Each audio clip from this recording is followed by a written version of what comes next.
we have spoken of a lot of spiritual gurus like Mahavatar Babaji, Neem Karoli Baba. When we hear their stories, we have heard people that, oh no, I met him, when they're not even present. They have done the work, so they can take the form of a lowest dimensional being. They can take the form of an angel. You could see like Hanuman, for example, or Neem Karoli Baba. He was a 10th dimensional master, so he could just have wings and fly from here and there. These abilities, supernatural abilities, happen beyond 10th dimension.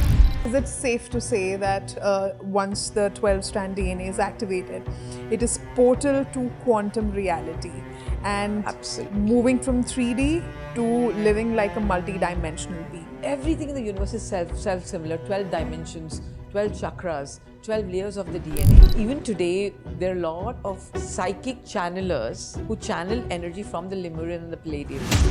Nobody can activate your Kundalini for you. It's a very self-evolved process. Let's say at the age of 21, you've accumulated a lot of trauma and suddenly you go to a spiritual retreat and there they've not done the cleansing work, but they just activated your third eye. If it's force opened, then it can suddenly the worst side can come out of you. Or you might go into the most animal instinct into the darkest side. So in preservation mode, it might end up going into divorce and breaking relationships, or maybe going into drugs, or maybe going into depression.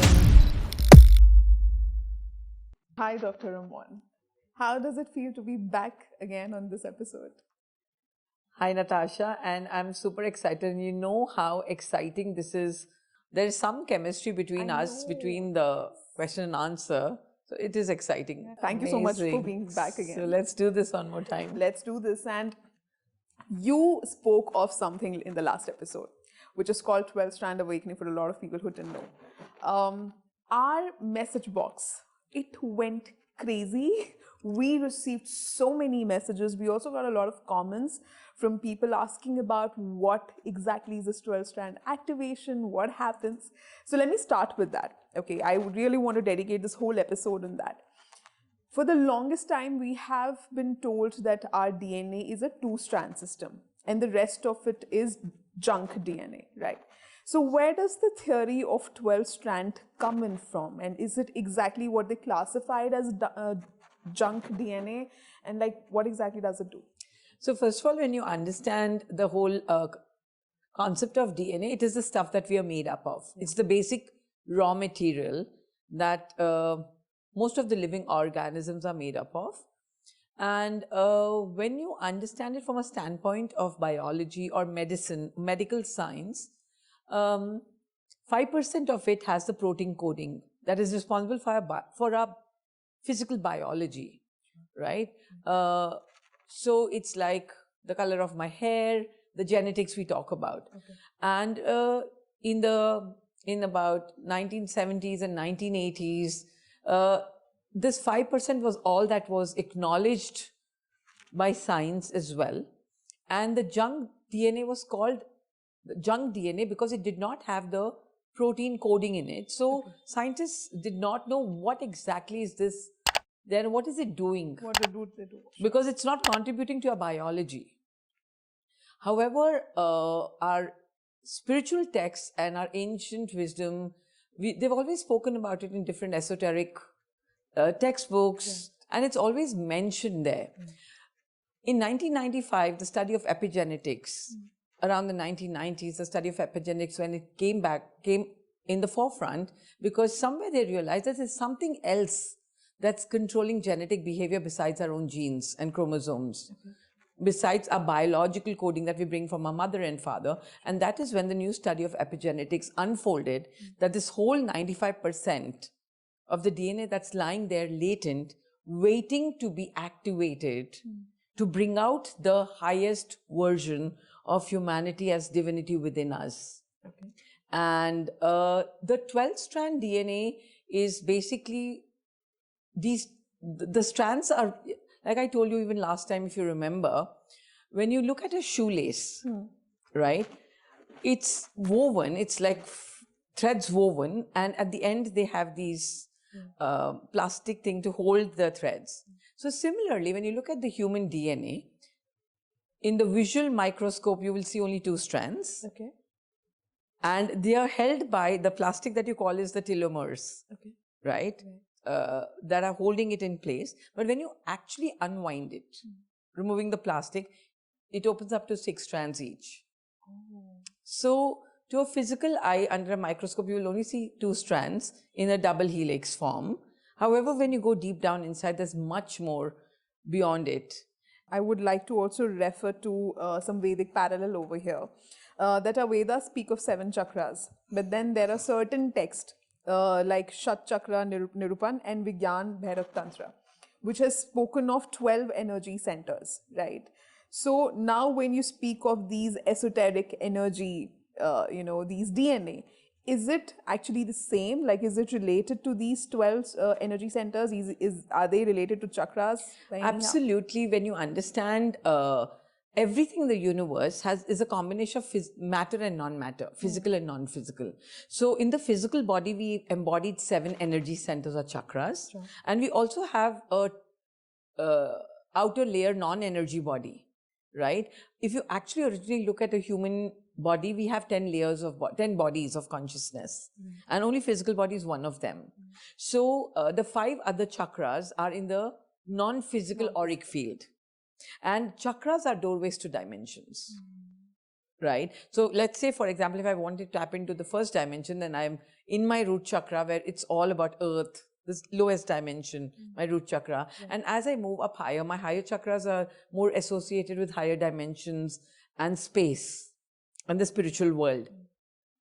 And absolutely, our DNAs are directly giving, the 12 layers of our DNA are directly giving information to each chakra to generate the energy of that particular layer. Because our chakras are energy generators and energy regulators. Sure. We are all energy producing machines. Right? So where is my chakra now getting information? So let's say, for example, my root chakra, it gives us the energy and the emotion of stability, strength, consistency, commitment, security. Okay. Right. Now and my root chakra's job is to produce that energy to make me feel safe in this material world. So that then I can manifest my goals and dreams with a sense of security and safety. Sure. Now, where is this information coming from is the first layer of the DNA. Okay, that makes sense. So my first layer of DNA is giving that information to my first chakra and my second chakra. How the neurotransmitters do their job. It's exactly like that. When you understand this, it is so systematically made, and I really am awed sometimes by the creator of how intelligent, whoever this, again I say the grandpapa is sitting up there. Oh my God, so much precision and so much intelligence. Yes, so much detail. Yeah. So everything in the universe is self-similar, 12 dimensions, 12 chakras, 12 layers of the DNA, 12 zodiac signs. 12 Shakti, 12 groups of Shakti. Yeah. Yeah, all similar. Yeah. But what does this, this DNA, then the 12-strand DNA do? Like, what are the benefits? Does it take us to higher consciousness? Does it unlock some divine abilities that we are not aware of? What exactly does it do when the 12-strand DNA system gets activated? So it's important we recognize that, so these 12 strands, first of all, I'll talk a little bit before I answer that question about basically how they are segregated and what they're all about. These 12 strands are split into 4 groups, right? Group 1, Group 2, Group 3, Group 4. And each group has 3 strands in it. Right? So when you look at maybe an individual who's only embodied in the material world, then it's very easily we could understand that this person is living only in his biological layer. Because it's all about biology, it's all about physical existence on the planet. But that's playing the game only about 10 or 20%. As pure conscious energy, we were regressed from a very high state of consciousness to play the game. And the game was very simple, that from pure light, you go into the darkness, right? And then you become the light again and come back. So I think as a part of the template of this game, the DNA has to be deactivated. And now with my awareness, I start activating each layer. So like, for example, if I take group 1, group 1 is called the grounding layer, which has 3 strands. The first strand is the biological strand. So this attributes to all the biology when I'm in my mother's womb, where how will the color of my eyes look like? Will it be like my dad or mom? What is going to be my hair look like? What is my complexion? Where is the intelligent information of my organs being formed coming from? So it's like a template of all of my biology. That's the first strand in the grounding layer. Sure. The second strand then is called the life lesson layer. Okay. So let's say, for example, now I want to spiritually awaken and I want to go on a self-searching journey. And it's very evident we come here to learn certain lessons. And I'm aware that this is a strand where my life lessons are all encoded. And life lessons could mean, like, for example, when I look at dharma, like when I look at my life, I very, in a very early stage, knew that I was just born to transform people and impart the wisdom. And this was very intrinsic to me. So the knowledge basically. and purpose, Duty. my life lessons. Sure. And this is not about karma. Right. It's about lessons. So like, let's say an artist is born with the ability to draw the painting in his DNA. It's very intrinsic. Even if he belonged to an engineering parent, you understand? Or maybe some children are just born knowing how to play the piano.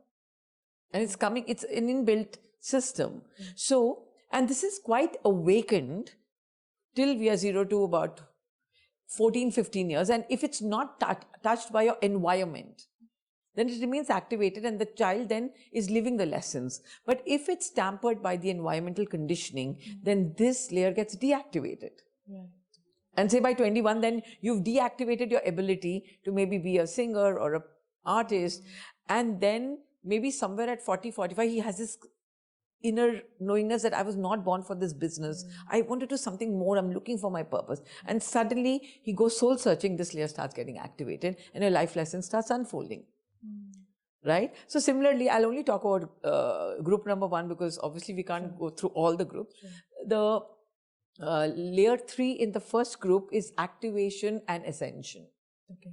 So suppose I want to ascend my energies to higher levels of consciousness and I start doing my mantra chanting, my meditation or any spiritual practice, then this layer starts getting activated and automatically the DNA strands start multiplying and esoterically helping me raise my vibrations. So I start activating my other layers. So I can, as per what my goal is, I can also activate that particular group of DNA. Yes. So that it helps me in my purpose. Yes. Right? And does it also happen like vice versa? For example, you spoke about that how chakra is basically, yes, it's getting activated, but the place that the source that it's getting all the information from is the DNA. Does it also happen vice versa? That if I activate my chakra, there also the information kind of gets heightened? Absolutely. And again, serve the purpose that I'm doing it for. So they're always communicating to each other and sending signals and messages to each other, right? And let's say I've activated one of my chakras and I've healed it and I've removed all the kachra that was there in my chakras. And my now chakra is functioning at an optimal energy space and frequency. It automatically impacts that strand of the DNA and that strand also starts getting activated. Right? So it's all into one inbuilt system. Yeah. God has made nothing in silos, I believe. Everything is interconnected. Absolutely. And it's as simple as when you understand it from the standpoint of physics, the double slit experiment, the moment. So it's all about observation, human consciousness observing something. The moment consciousness observes the unconscious becomes conscious. Okay. So now let's say I just have an intention that, listen, I want to really activate my life lessons. That intention becomes my observation and that observation directly will go into that layer where my life lessons are locked. So even if I'm aware, right? So I think it starts with intention, right? I got a thought, then I set the intention that I really want to do that. Because my intention is like that, now my awareness would go to automatically to all those things. Yes. That would start activating that particular DNA, which would again heighten my chakra, which would again serve my purpose. And then also, through the journey, when it's getting activated, the first step is, so we store a lot of unprocessed memories. In my language, I call it kachra. Yeah. Right? From lifetimes after lifetimes after lifetimes. Okay. So the first step of activation is the kachra starts releasing and I start feeling that uneasiness. And that is where most of the people shut it back because they don't have a safe process. Yeah. So let's say I have a lot of fear root in my root chakra and I'm activating my first layer. Right. The first thing for me to activate that layer is all the fear will surface from the unconscious to my conscious. I start feeling fear. So it would be more triggering. It's during not that triggering. process. Feeling, but the whole point is feeling is healing. So the moment you feel an emotion, you're going to balle, oh my God, now something is showing up because it was trapped in my unconscious. Now it's surfacing to my conscious. So now I have to first release this fear, process it and transmute it. Right? Because energy can't be created, not destroyed. It only transmutes. So I transmute the fear into a higher vibrational energy.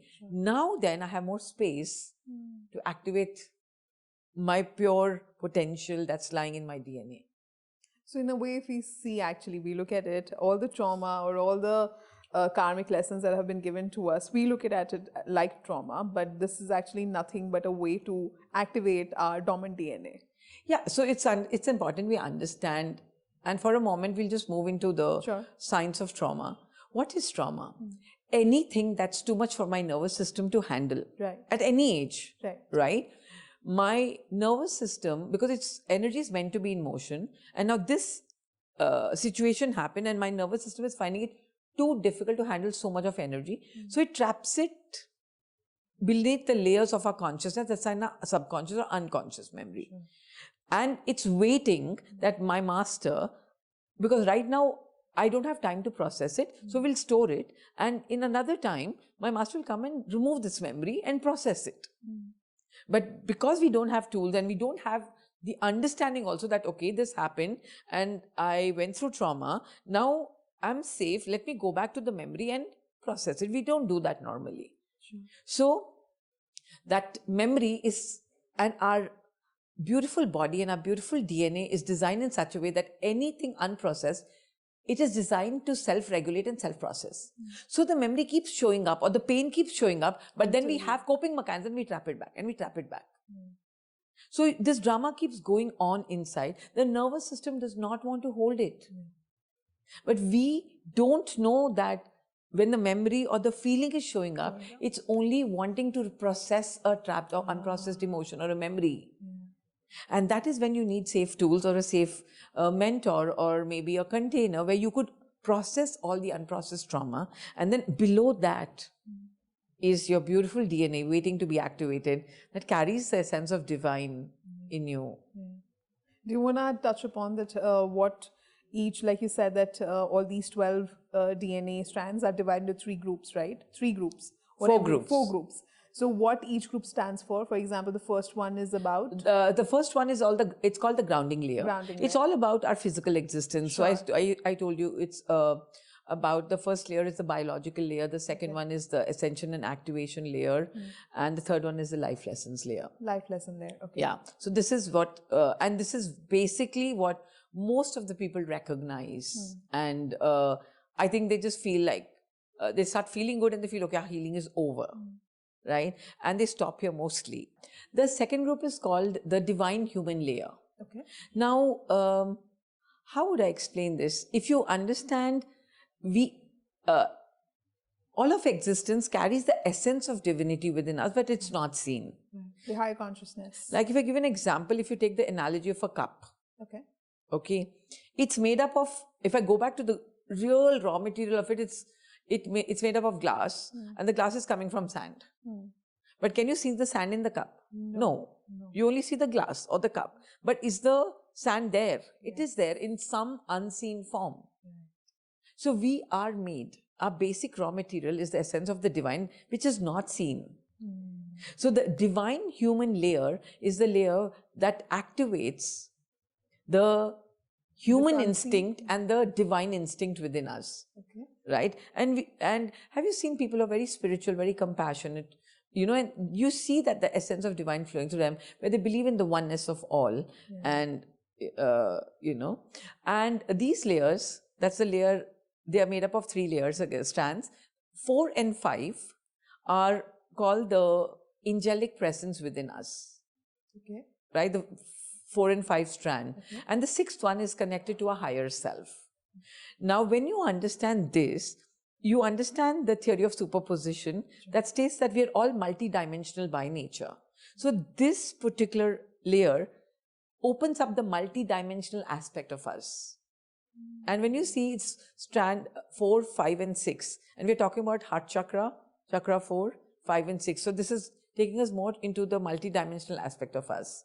In the lower 3 chakras, we are stuck only as matter into the material world, right? So as you keep moving higher and activating these layers, you're unfolding more of the multidimensional aspects of you. And it's like, you know what, everything everywhere all at once. I'm nothing but I'm everything. Yeah. And you understand what I'm saying? Yes. So it opens up that, and currently, you know, planet Earth is going through this shift, this energy shift where everybody is activating their 4th layer. Right. Have you ever seen suddenly everybody seeing angel numbers? And what is that? That's angelic layer is activating, and suddenly we are moving up from a lower level vibration, moving to a higher vibration, and suddenly we are moving to a very thin veil where we can see beyond the material.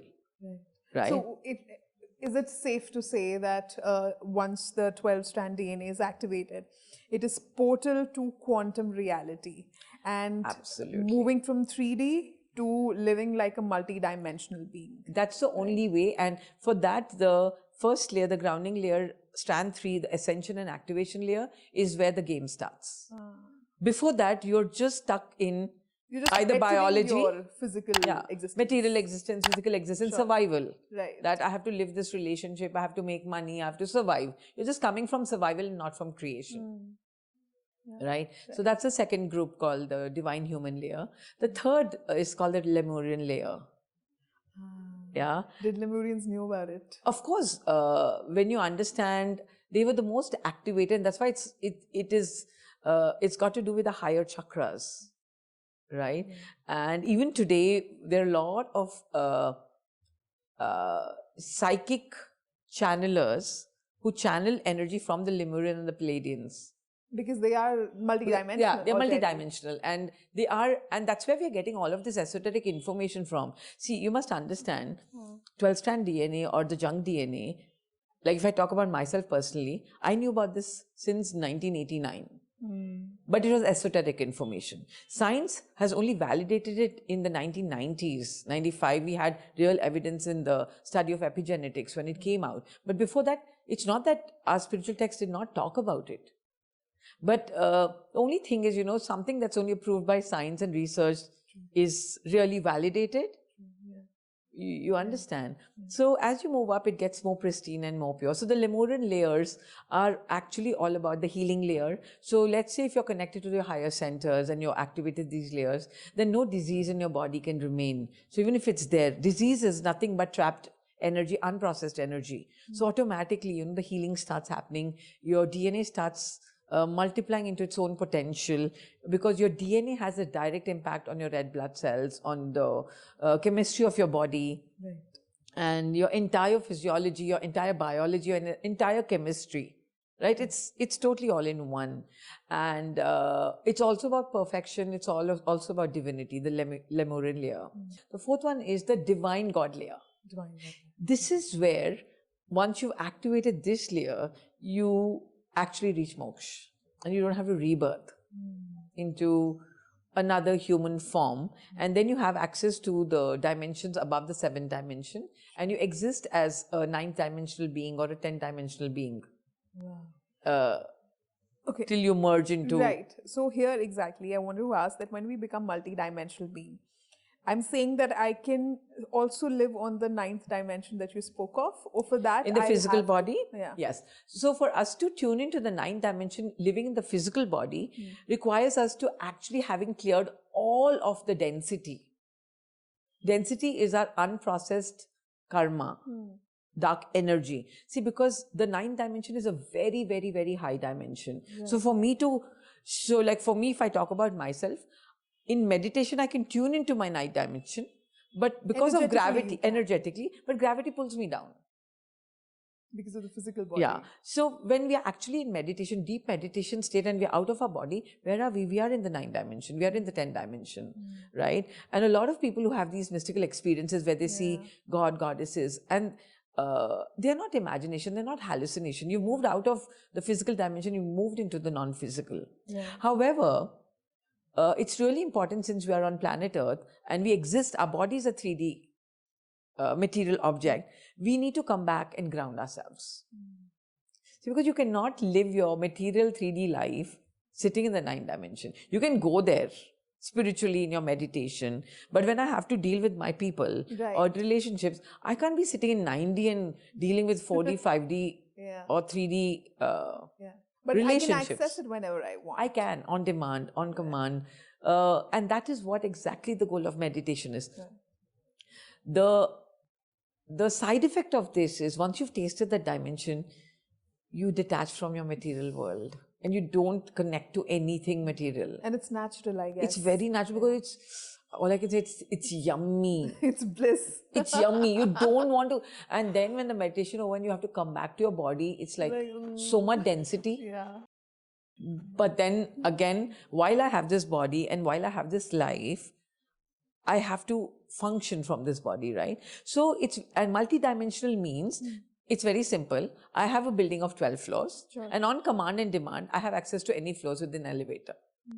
But then that also makes me free from past, present, and future, because if I'm living as a multidimensional being, I'm assuming that I'm free from the construct of time. To being free from the construct of past, present, future, you have to process the unprocessed karma. You have to go through that journey. But if I'm already been able to access 9th dimension, I'm assuming I have reached that stage because I have No. A lot of people, without doing their lower chakra work, at a very young age, they activate the higher chakras. And that is called spiritual bypassing.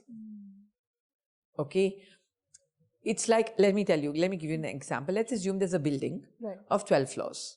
Now, the only access, this building does not have an elevator or an escalator. The only access to every floor is going through the stairs. And in every between every floor staircase, there's a lot of kachra. So if you want to move to the 9th, you have to clean every kachra and move. But then somebody comes along the way and says, listen, I have a shortcut, bypass kar. Like, let's cut out the 1, 2, 3, 4, 5 dimensions. Let's take you to 7th dimension. Now, the person reaches the 7th dimension consciousness. The third eye activation has happened, the 6th dimension. And, but the lower, the kachra is not clean. And now this kachra is dark matter. Right? So in their meditations, they go up, but when they come into life, they're pulled down by gravity, and extreme polarization of emotions happen. So they're extremely spiritual, but then they're extremely angry. You understand? They extremely have faith, but then when they come to the material world, because you have to come down, then they have so much fear of survival. And then as a coping mechanism, they say, okay, we don't want money, but a part of them is craving for money. So the best and the safest way is to move through every floor, cleaning each floor. Take 20 years, take 30 years. We've come here for that. What's the hurry? And this is nobody's fault, actually. Let's say at the age of 21, you've accumulated a lot of trauma, and suddenly you go to a spiritual retreat, and there they've not done the cleansing work, but they just activated your third eye.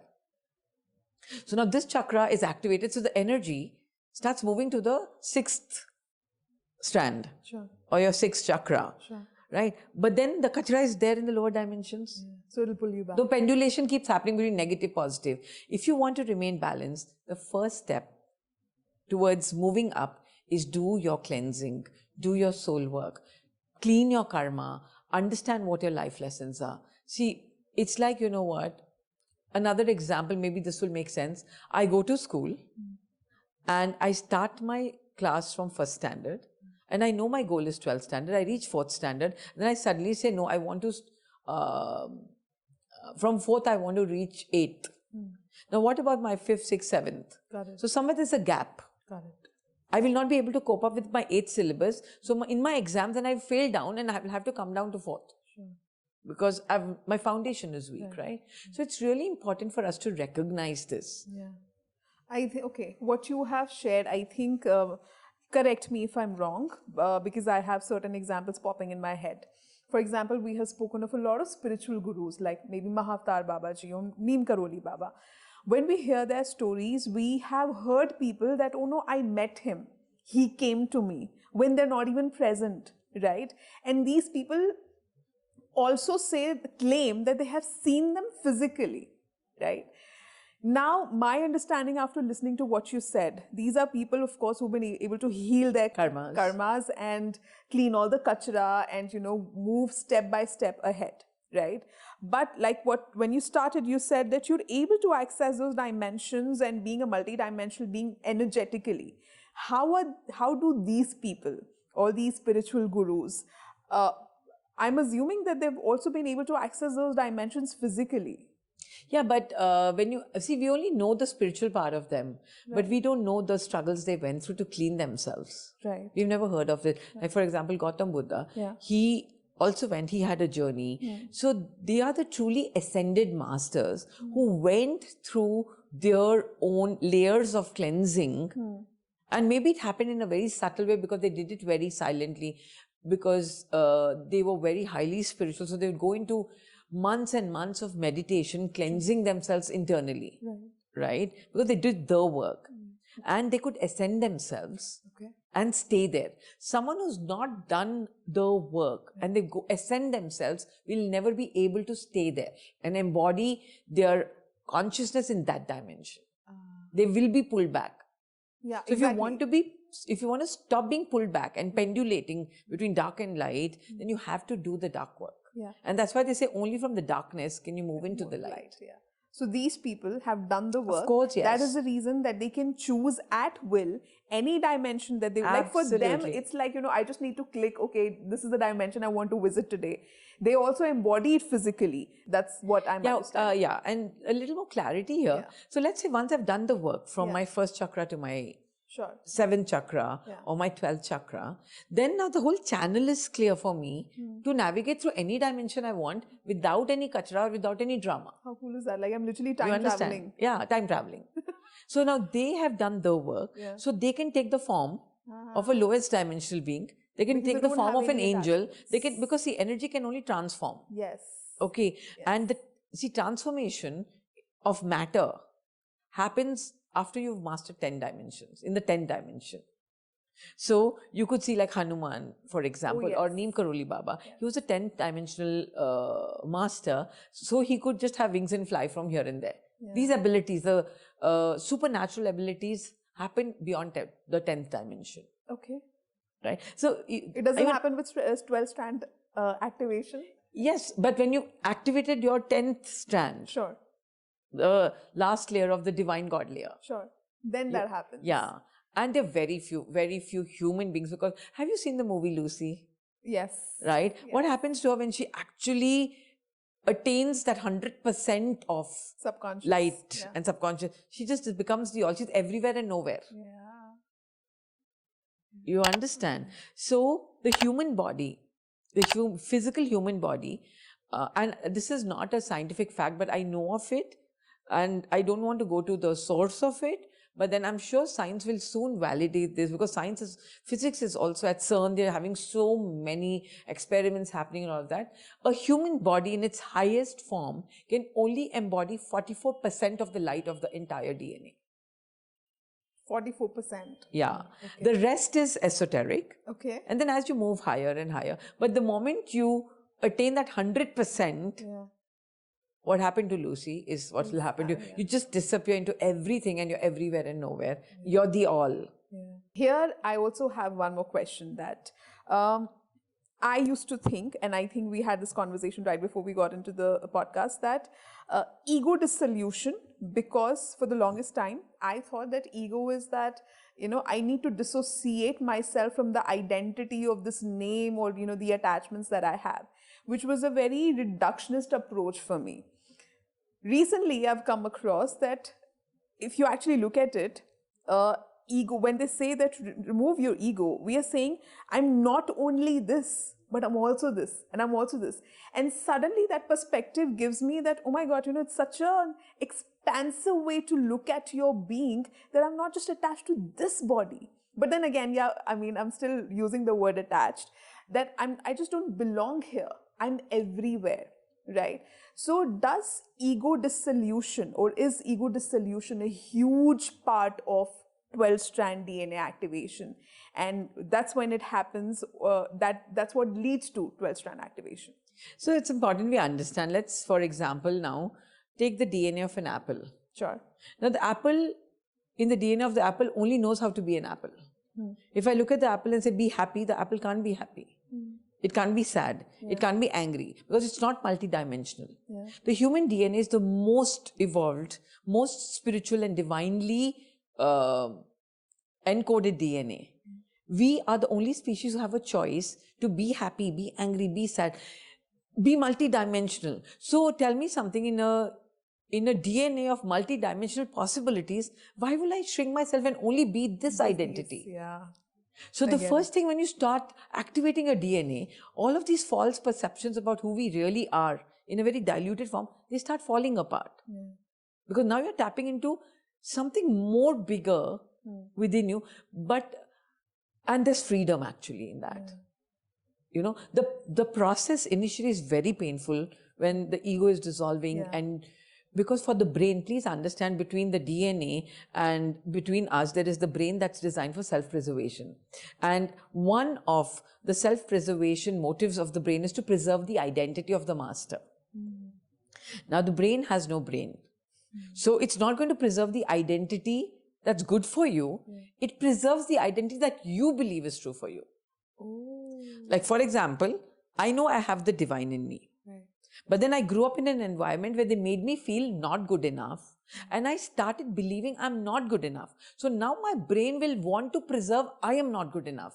And that then, to hide that, I have a coping mechanism or a mask of an ego to pretend I'm superior and good enough. So then we've masked ourselves up, right? So now, it's very important for us, when I'm working in the limitations of my brain will do anything to preserve the identity I believe is true for me. If I believe I'm fat, my brain will only give me chemicals to keep me fat. Because my beliefs create my reality. My brain's job is not to analyze, is this belief healthy or non-healthy? Is that making sense? But my soul is carrying the divinity within me. And the brain is becoming like a barrier between. It's a fight between the soul and your brain. So that's exactly when they say the first step for us to even reach our soul is to reprogram the memories of our subconscious mind and the brain, and to first calm it down, right? And that is when you could touch the soul, and then your ego doesn't have to crack with pain. It just comes out like a mask so beautifully. You unfold something so divine. So it's really important. See, because the brain is the manager. It was given to us to manage. So our first goal is to really feed it. Like we have a 15-month program. And this program is all about IQ, EQ, PQ and SQ. The goal is to reach your soul quotient, the SQ. But we start the journey from the brain, the IQ. पहले उसको शांत करेंगे हम, उसको feed करते हैं पूरा. Then we come to our EQ, then we come to our physical body, PQ, and then we take you to SQ. Because if I'm not fed my brain, it will not want me to go there. It'll keep bringing out the ego identity, right? So we have something called a false identity. And you have something called a true identity. Our true identity is a higher self, the divinity within me. Our false identity is the identity I picked up from my environment. I'm not good enough. Yeah, that becomes... No, so my identity doesn't become my ego. The mask, see, so suppose if I picked up a message, I'm not good enough. Let's say I was bullied in school, and I, as a small child, then picked up a belief I deserve bullying because I'm not good enough. These beliefs get encoded like hard virus in our subconscious mind. Now, and I don't want the world to see I'm not good enough.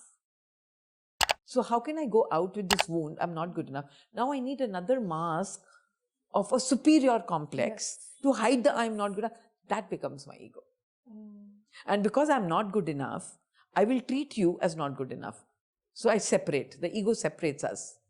I don't see us as one. Is this making sense? Very off the topic question that I had, because we were talking about egos and all. Does the brain get into self-preservation mode because it's an attack on identity, or it's an attack on ego? Attack on identity. Attack on identity. Yes. Okay. Yeah. So the moment there is a threat for identity, it instantly goes into survival. And when I dissolve my ego, I'm letting go of my identity. Absolutely, because then you know, again, coming back to the same thing, why would I want to be one identity when I have a choice of multidimensional identities? So in that case, if I'm actually attacked, now my brain knows that I have no ego. How will it save me? Is it? No, that's exactly what I told you. The first thing to move into our soul, to become multidimensional, is we have to first reprogram our memory, right? Reprogram our brain. And there is a state of consciousness in meditation where we take you into the gamma frequency, where you are nothing, nowhere, no time, nobody. Once you taste that there's freedom, see your brain also, no? It becomes an anchor for it? It becomes an anchor, and then it wants to take you there because there's bliss. You understand? Yes. So these lower identities are in the lower frequencies of our brain, the alpha and the beta, where I'm something, I'm someone. Sure. But suppose I'm in a meditative state and we've done a lot of breath work and we've created a psychedelic state of consciousness where I move beyond the material world. I'm in my 9th dimension or my 10th dimension, and there is total loss of identity. I'm nobody, I'm no one, there is no time, there is no space, there's nothingness, but I'm everything. We reach that state of consciousness, and my brain has tasted that, and it's yummy. And then it comes down, when I come back, into the lower identity, and I feel, yaar, ye to boring hai. Maza nahi aa raha. So then my brain loves something better and bigger, no? So now it makes that the new identity. Oh, okay. And then it allows me to not be in my ego then. Sure. Is that? Yeah. Because the identity shifts. Now I get it, okay. The identity shifted from somebody to nobody. And then the fun about that is, now, because I'm a nobody and a everybody, I can be whoever I want to be at whatever time, no? According to the situation. Got it. I can be angry without feeling guilty when I want to, when the requirement is there. I can be happy, I can be joy, I can be no space, no time, nothing. I can assume any identity. I can assume any identity based on the game I'm playing right now, in this moment. And you know what the real fun is? Where I can shift identities moment to moment. Interesting. You know, it is so expansive to play the game from that space. Yeah, I can be anything. That is, see, exactly. A lot of people, I think what you said is going to help so many people, because it has always been, even for me, I've been so attached to my ego, because I'm like, how can I let go of this identity? You know, I've stayed with it. I've built this up because I always thought that it's something you're subtracting from me, right? You're asking me to let go of my identity. But now when you say it like that, then it's an open field. Pick and choose whatever you want to be, right? But your survival identity is important. So you understand, but not one fixed identity. Yeah. Play with identities. Even for survivals. Like for example now, now I'm living with no identity. Okay, I'm in this blissful spiritual state. And suddenly I'm seeing my child going and putting his finger in the electric socket. I need to play the identity of the mother and the protector. And then go back and then come back to the mother identity. Right? Now I'm a wife. I need to play the wife identity. I'm a coach. No, I can't, like if I'm mentoring someone and I know they're walking the wrong path, I can't say, okay, Bliss. I have to wear an identity and I have to become someone. You have to be that vessel at that moment. That vessel at that moment, the container. Sure. So the whole game is about jumping into nobody, somebody, nobody, somebody, nobody, somebody. But that somebody should not be one fixed thing. Right. Like I'll give you an example. When I was healing someone, and he apparently was into the, he was into the police. And while we was talking, he realized that even when he comes home, he's a policeman to his kids and his wife. And that's when I tell him, why do you have to play the role of a policeman at home? And that same story of chore police, even at home, right? Questioning, like investigating. And suddenly it occurred to him, he goes, I'm just stuck in that role. And he did not even know he has a choice to embody a mother, a father's identity, or a husband's identity, or a son's identity, because you're so caught up in that one role of the ego. I am a policeman. Got it. And that's it. So imagine what a finite life. Yeah. Is that making sense? Yes, yes. I talk to school principals. Everywhere they're principaling, even at home. Yeah. Right? So, and we end up playing one role everywhere, not recognizing that we have a choice to play different identities at different places. Again, coming back to the same statement, in a universe of choices where I can be multiple dimensions and multiple identities, why would I stick to only one? I got it. How is it like, you have the possibility of doing a painting with 100 colors. Why would you make a painting with only one color? So boring. Yeah. Is this what higher consciousness looks like? Absolutely. This is exactly what you can play any role, what's required at any time. And obviously when they've tapped into higher dimensions like 9, 10th, 11th, like Hanuman, then they can come into any role at any moment in any form and structure. And that's possible only when you moved out of the body and you're a 9th dimensional or a 10th dimensional being. Like angels, for example. Now there's a hierarchy there. Sure. There hierarchy of ascended masters and angels and guides and spirit guides. So there's a hierarchy out there after the 7th dimension. Okay. So before the 7th dimension, it's the material world. Okay. Beyond the 7th dimension, it's a non-material world. Right. And it goes up to the 12th dimension. And after 12th dimension is when we merge to light. That's an assumption. Because you said that there's no. I was reading this one article just day before yesterday, and apparently physicists have started seeing evidence where now, after the Big Bang, the universe was expanding. Sure. It started contracting. Everything is going in, and it would take another many thousand years. Sure. Where we'll all go back to nothing. Big nothingness. The whole thing is contracting now, right? So. And suddenly one day all is going to be just going to disappear. And I remember many years back, one of my gurus saying this. Then I asked him what will happen. He said the Big Bang will bang again. Because it's cyclical. Yeah. So. Interesting. For our listeners, I'm sure they would love to know that if you can sum it up, that how does 12 strand activation look like? What kind of abilities, what kind of gifts they would unlock? If you can just sum it up for it. So when you understand at least, like when I talk about it from a standpoint of manifestation, for example, in the lower dimensions or the lower strands, when we are stuck in a biological layer only, then manifestation is not a possibility because it's so material that I have to struggle a lot to make things happen. Right. So even today when I see a lot of people focused only on action, they do so much action and get this much result. Okay, that's evidence that they are stuck in a very, very low level of dimensional consciousness and the other strands are not activated. As it moves higher and higher, when you reach your 9th dimension or your 7th and above, then at the 7th dimension, your desires start becoming things. That I think and it... Not even think, not thoughts. Thoughts become things at the 6th and the 7th at the 5th and the 6th dimension. Okay. When my consciousness moved here, the 5th, thoughts will become things. Right. In the 7th dimensional consciousness, my desire, I just have to desire, I wish this, I'm not even thinking. I just had a subtle desire, very subtle. Yeah. And it suddenly manifested. Okay. In the 10th dimension, what I understand of, out of thin air, I create things and matter. And I don't know anybody right now living in the physical world who's really mastered that. But I personally believe, please understand one more thing, Natasha, that even after we die from our physical body, our journey is on. So and that's my personal understanding. I don't know, but I'll be vulnerable enough to say it.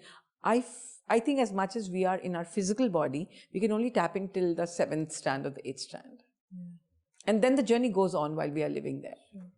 So does that mean that we, once if we have been able to heal all of it, we'll also become someone's angels and someone's guides? And then absolutely. And then these souls then come back to planet Earth as ascended masters, Guru Nanak. They walk the planet with the highest level of consciousness to then give a message to the world.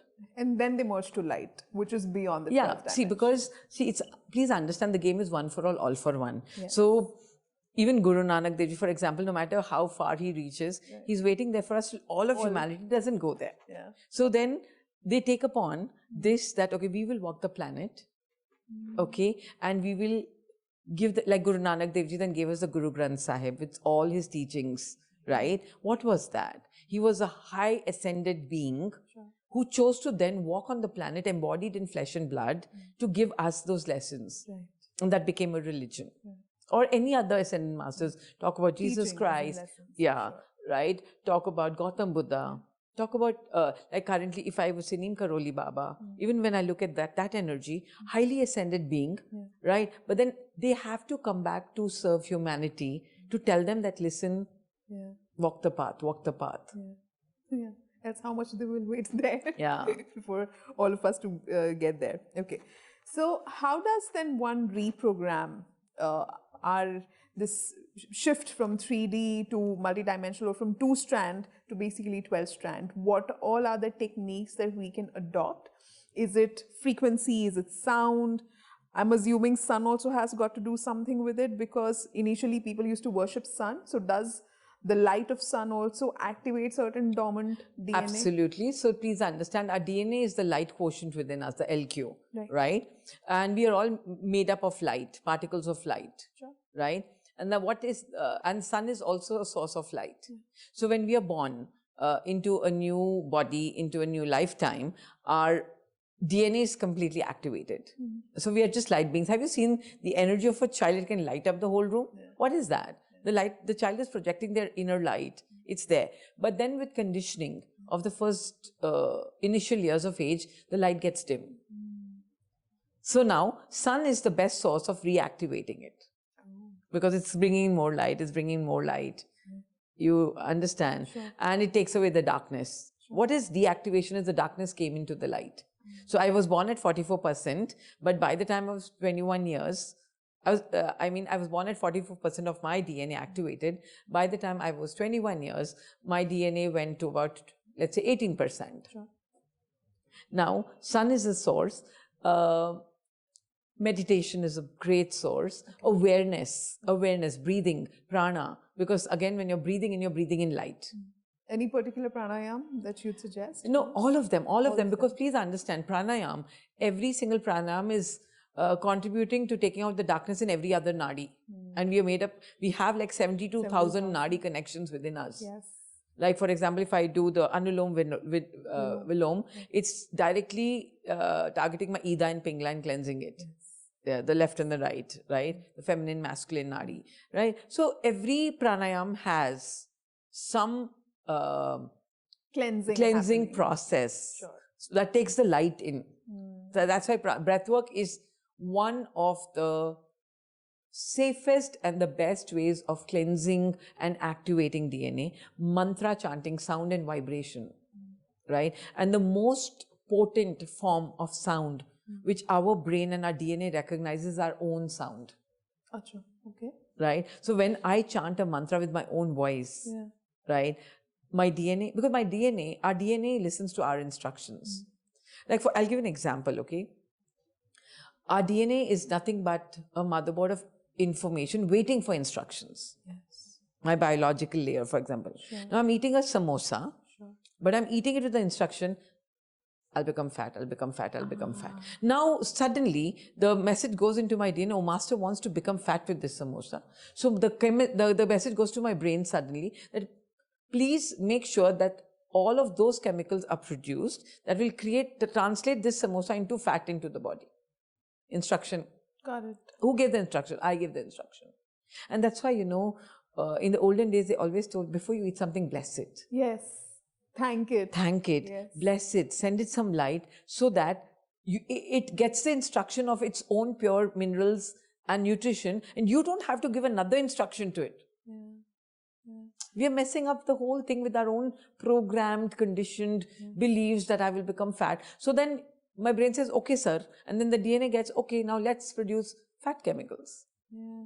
You actually brought about a really good point, because for the longest time we've been told that whenever we are doing something, right? If one of a belief pops up, or we are able to form a belief, right? Like our subconscious is waiting for us to tell it that this is good for me or this is not good for me, and it'll get ingrained in my brain. But what you speak of is the first receiver of that information is my Yes. DNA. So I'm Absolutely. not only programming it in my subconscious, I'm embedding it in my DNA. Absolutely, absolutely. And then the sad part is now that part of you, which is esoteric, will go with as an imprint in your soul into the next journey. Oh my God. And that is where you get trapped in this whole cycle of karma. Oh shit. You This understand? is more scary. You It know? is This because more scary. how much we are talking to our, please understand, Yeah. all our six senses were given to us to perceive information. And our DNA is waiting for information.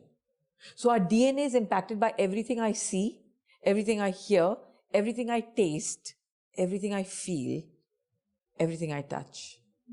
It's a source of information for my DNA and for my subconscious mind. So they're both connected inside.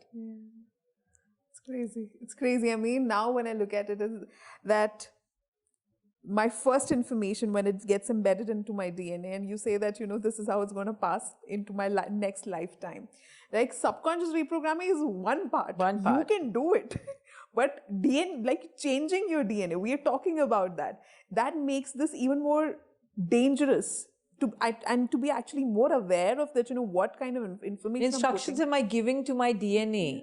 Like for example, okay, let's say you have a disease in your body. Yes. Now your DNA is a self-healing, self-replicating, waiting for instructions. Now if I have pain in my knee, I'm thinking pain. Now what instruction am I giving? Because my brain has no brain. So it just picks up the instruction, oh, my master is saying pain here, that means it wants pain. So it'll keep producing the pain chemical. And the pain gets increasing and I become more matter and less energy. Now, let's say on the other side, I have pain and I'm in pain, but I start blessing it. I start loving it. And I start feeling gratitude for it. Now, I've started putting in new instructions and my body starts self-healing. Is that making sense? Yes. So because my brain or my DNA does not know the difference between what instruction, whatever I believe as a strong instruction, it's just following that. So even if there's a person who feels that, they really need to do a lot, maybe, for example, we look at a lot of fitness enthusiasts, right? They feel that they have to really hustle and do the right exercise and, stress out their bodies to be in that shape. That is also some sort of belief. Like that is how their body would also start, I think, embedding it in themselves that no, you have to push yourself a lot. Now, when you understand this from the four groups of the layers, Right. their entire consciousness is stuck at the first layer, the biological layer. So for them, everything is just biology. They're not looking at it beyond anything. Yeah. That even my chemistry is responsible for my metabolism. Yeah. Like I'll give you an example, okay? Just close your eyes. Try this, okay? And visualize you're holding a nimbu in your hand. Okay. Now just visualize you're cutting it. Yeah. And take half of the nimbu and put it in your mouth and squeeze it. And bite into it. Yeah. Yeah. Now for your brain, if I get your blood test done, your brain has produced a chemical that you have eaten a nimbu, because your brain cannot tell the difference between imagination and reality. Sure. Right? And immediately it produces the chemical to digest the nimbu because you felt it. And now your DNA has the instruction of that nimbu. This is called the placebo. And then there is the nocebo effect. You understand? If I can eat a sugar pill with the complete belief that this is going to cure me. It is going to cure me. Yeah, it's the belief will cure me. Yeah. You understand? That's how instructions and communicating with your DNA really helps. Sure. The message that I'm giving myself, every thought I'm thinking, every feeling I'm feeling, everything I'm seeing, hearing, believing is impacting my DNA. And apparently there's a huge research done on it, and there's an experiment where when there is a negative information that's coming in, it contracts our DNA and we become more matter and less energy because we're becoming more solid. And the more positive love, compassion, emotions happen, we expand ourselves and our DNA expands and self-replicates Okay. And that impacts the quality of our red blood cells, the blood, the digestion, the immunity, and everything about our biology and our chemistry and the physics and our vibrations and everything. Sure. Right? So, like, go back to you. When you feel angry, do you feel contracted or expanded? Contracted, of course. And when you're just happy and joy, you're You're expanded. fluid. You're like, you understand. Yeah. So that is the time when your DNA is self-replicating and you're expanding your aura, you're expanding your energy. And this I'm talking about a pure documented experiments done in chemistry, in physics and chemistry labs. So that also On the means human that, DNA. like when you spoke of that, you're getting more dense because you're consuming a lot of negative information. That also becomes a struggle even if I'm meditating, because I won't be able to go and into- access the higher dimensions. Even if you do temporarily, Yeah. because the music Yeah. or the mantra has taken you up there, the moment you come out of that It'll be a bad vibration, fall. you'll hit back. And there's also something called the law of compensation Okay. that states the higher you go, Yeah. and if there's density, the lower you'll be hit back. Because energy is always compensating in the polarity scale, okay? So, my invitation is, if you really want to go high, first clean the density. Because even if you come back, you will not fall back as dense. You'll smooth down because you have to come back. Gravity, we are living in a world of gravity. It will have to pull you down. Yeah, that's what you also mentioned when we discussed about quantum jumping in the last episode. Yes, that absolutely. there is no point quantum jumping if you've not healed your karmas. Yes, Because absolutely. you would again get hit really bad. Bad. Yeah. So the whole journey starts with self-healing. Yeah. But then how did this information of the activation get disrupted? Like, is it because of just the modern lifestyle? Is it the food? Are these the EMFs, the media programming? How did this get Yes, disrupted? I think from we were born as divine spiritual beings, Yeah. and somewhere the 3D world. Yeah. Please understand, the age of the Pisces that we moved out of is a very 3D world, and the 3D world is a world of matter, a world of materialism. So somewhere, and it is also a lower dimension, Sure. right, which embodies the animal instinct. So somewhere from spiritual beings, we became material beings, and we lost all of that spiritual information. However, there are many, many souls who had the spiritual quotient alive in them, and they had that inner wisdom and that wisdom alive in them. Actually, everybody knows it. Deep down inside, we know it. Okay. It's just that we are not being it because we're so conditioned by our environment, media, and the EMFs, and there's so much of pollution, vibrational pollution happening. Like I told you, we become what we see, we become what we hear, we become what we eat. So all of this in the food industry, so much of processed food coming, that becoming a fad. Somewhere they've taken away the divinity from us and the humanity also from us, and they've somehow gotten into our animal instinct. And we've just come into survival. We were born as creators. So now the journey is from survival to creation. How can you just walk through that path and embrace that journey? What happens to death if I get fully activated? Like, do I die or do I just like transit to another So realm? death as a concept never exists for the soul because energy cannot be created nor destroyed. Okay, it's only transition from one dimension to another dimension. It's only a transition from matter to energy, right? Like I said, when you've activated all your strands, you become the all. You're everywhere and you're nowhere. You merge with the all. So you spoke of that how whatever information we are consuming, whether it's experiences or emotions, how that impacts our DNA while we become dense or more energy matter, right? So if it is impacting my DNA, because we have so far believed that manifestation and visual, it's a very subconscious program that I have to visualize and that's how I manifest. But if something is impacting my DNA, because that DNA is also interacting with the photons around me in the physical manifestation, is there any marriage between DNA and manifestation? Is there something that you'd like to drop for the audience over here? So here I want to talk about two very famous experiments that have happened, and they both go hand in hand. And the first experiment is what they did was they wanted to understand what is the connection between DNA and the world around us, the quantum field.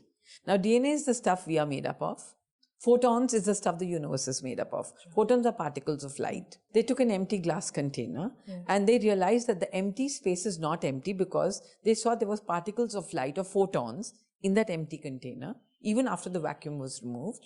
And then they injected human DNA into that container, into the glass container, and they saw that the particles of light that were random, right, were floating at random, suddenly started taking the shape and the geometry of that DNA. Wow. That was the first experiment. Okay. Now, the second experiment is where what they took was the DNA of a newborn baby. Okay. Because this DNA is very pure and Light. pristine, and it's not eroded with time. Right.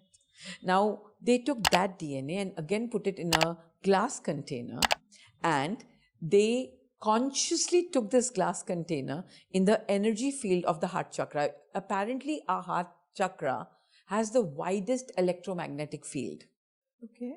right? So they kept that glass container of the baby's DNA in the energy field or the auric field of a human being trained with negative emotions, anger, frustration, jealousy, and they saw that their DNA was contracting. Okay. And then they took the same container and they put it in the energy field of a person who was trained with feelings of love, compassion, kindness, and they saw that the DNA was expanding and self-replicating. So the first experiment shows us that human DNA has a direct impact on the photons around. The second experiment shows us that human emotions impact DNA. So when I marry these two experiments, human emotions shape the state of a DNA, Okay. and DNA impacts matter or universe. Now, when I take away the two common things of DNA, emotions impact matter. Our emotions have a direct impact on my DNA, and our DNA can influence the field around us. So every time I'm emoting, I'm actually influencing I'm shaping my reality. Shaping my reality. Wow. So now when I'm thinking negative thoughts, my DNA is contracting and I'm becoming more matter. So when I'm more matter, I only create matter in my life. Because matter only creates matter. But when I am in a positive emotion, I'm expanded, I'm more possibility. Then I can manifest new possibilities of whatever I'm observing and intending. So the human DNA has a direct relationship with manifestation and the field around us. This is the first time that someone has said this. This must be watched by people, and they must understand this, because, like I said, we thought that it's more subconscious, but now when we are getting more information, clarity about our DNA, I think this just becomes more potent. So thank you so much for sharing this. And in this whole scheme of things, right, whether this is 12-strand DNA activation or manifesting our reality, then where does Kundalini awakening fall in this picture?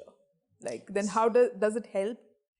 So when I look at it from a standpoint, of course it does, yeah. And they all go hand in hand, they're not separate.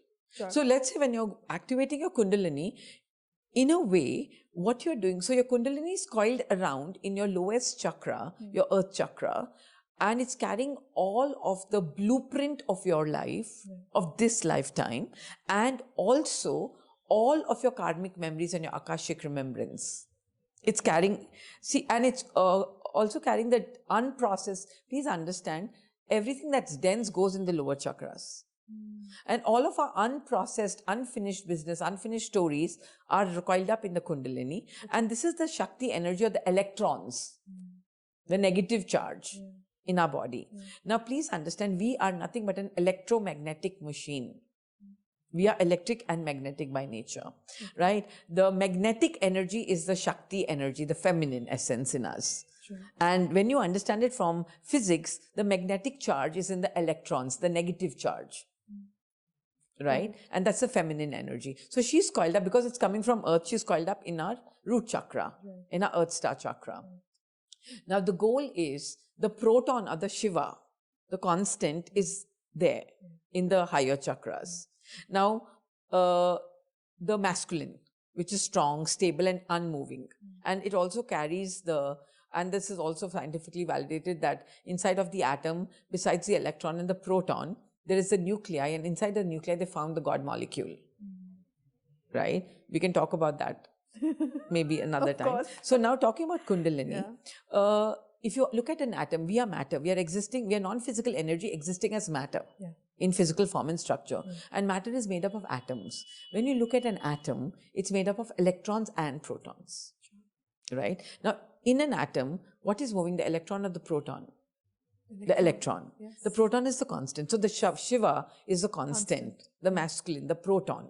Now the electron comes from Mother Earth because Mother Earth is dark, dense, and the electrons, the negatively charged particles are coming. It moves through our feet, it moves through our Ahimsa chakra, and the energy is coiled up there. Now the Shakti energy, the feminine or the negatively charged particle, she's magnetic. She has to meet the electric force up to move up. Right? And she's coiled up, and Kundalini awakening is awakening yourself where the energy of the lowest dimension wants to move up now to become more spiritual. You understand that? So the Shiv and the Shakti, the Shiv is constant, the Shakti moves upward, right? And she starts then creating that dance, the serpent dance, and moving through all the chakras, moves. And the moment she meets the Shiva energy, that's the divine union of the feminine, masculine, and we depolarize ourselves. And from polarities, we move into singularity. Or from duality, we move into a state of singularity when the Shiva and the Shakti meet. And that is the whole essence of the Kundalini awakening. And that helps in the activation. Absolutely. It's all, you could just call it as one of the same. See, because for me to move up my Kundalini, I have to let go of all the density. So once I've let it go and my consciousness has met the Shiva, right, then I'm in a high state of consciousness, automatically my DNA then starts activating. How beautiful. Yeah. You understand? Yes. Yeah. Makes sense. Okay. So we've had a great conversation, but towards the end, because I think this has been a very heavy topic for a lot of people to understand and decode, and very meaty at the same time. Would you want to also highlight on if there are any possible pitfall or danger while activating our 12-strand DNA? Is there anything that they should be aware of or more mindful of when they're doing it? Like I told you, activating a Kundalini, activating your DNA, everything starts with all of your unprocessed negative karmic memories showing up. Right? So the pitfall here is if you don't have awareness of the process, right? As the energy starts showing up, rather than processing it internally, our brain will end up projecting it on our environment. And then we end up creating a lot of negative energy and a lot of negative experiences in our relationships, in our health, or in our money, because nobody ever trained us how to handle this. It's like, let me give you an example, okay? So let's say there is this one room that's locked up from years that has a lot of dead rats. But then inside that room, there is also a huge trunk of 24-karat gold coins. Now, my goal is to go and access the trunk of gold coins. So I open the lock. But the first thing that will happen, because it also has so many dead rats, what will happen? I'll be hit with the smell and it's going to be very ugly. And now if nobody told me that you will have to first clean the dead rats for you to reach that mine of gold, if nobody told me, I will just shut door, and now that I have smelled the dead rats, I might end up just projecting it on my outer world and maybe go even more crazy. Right? So it's very important to recognize when you're touching these deactivated parts of you, the first thing that will happen is the darkness will release. The first thing is it's going to be uncomfortable, but you will have to go through that darkness to move to that light. Right? To reach to your gold mine, you'll have to go through those pile of dead rats, clean them, and that is when you reach to your gold mine, right? So this is where things go wrong, because if it's force opened, right? Like I told you, 72,000 nadis, the energy can just force open and go into any nadi, and then it can suddenly, the worst side can come out of you. Right? You might go into depression, or you might go into the most animal instinct in you, the darkest side, where you don't care for anything and all of the past memories surface, and your brain cannot tell the difference between past, present, and future. For your brain, you're doing it now. So in preservation mode, it might end up going into divorce and breaking relationships, or maybe going into drugs, or maybe going into depression, or sometimes people also just, because it's so scary to be in the body and they don't want to face that, they just disconnect disconnect, the energy disconnects from all of your physical body and just goes into a higher dimension, which can lead to schizophrenia. Oh. Like, because you're just sitting somewhere else because you're not feeling safe in the body. Oh, yeah. Okay. So these are the There's a contraindications. reason one needs to have an ally or a mentor to kind of be that space holder Yes, for them. but nobody can activate your Kundalini for you. It's a very self-evolved process. Sure. However, your mentor, your guru, your guide can help you clean the kachra. Once the kachra is clean, it's an automatic process. The Kundalini has to activate because the Shakti is waiting for space so that she can move up and embody the Shiva. Sure.